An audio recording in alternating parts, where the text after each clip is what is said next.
Wadau wa uhifadhi wa mazingira humu nchini wamekongamana mjini Kilifi ili kujadili mbinu endelevu za kitamaduni za utunzaji wa mazingira haswa maeneo loevu.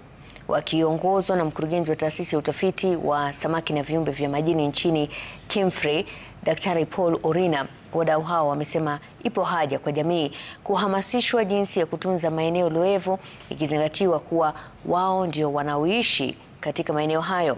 Wakizungumza na wanahabari, wadau hao wamedokeza kuwa kando na mabadiliko ya tabia nchi, uharibifu mwingi wa maeneo loevu husababishwa na jamii na mara nyingi kwa kukosa ufahamu wa kutosha kuhusu jinsi ya kuhifadhi maeneo hayo muhimu. Sisi wadau ambao tunaondoka katika sehemu ya serikali na wale wa private sector tunakuja tu kuwahamasisha na kuwasaidia kuelewa umuhimu.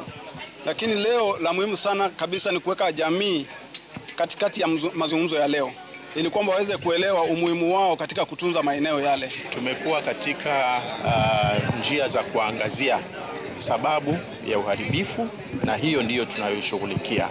Chemichemi nyingi tumejaribu kusaidiana na jamii na mashirika mengine kupanda miti, kuhakikisha taasisi za serikali zinatekeleza sheria. Tunaona kwamba kwa sahihi zile sheria za jadi zingine ambazo ni muhimu hazitiliwi maanani ni vijana sasa, kwa sababu wanadai kwamba hiyo ni mambo yalipitwa na wakati. Ikiwezekana tuweze kufanyia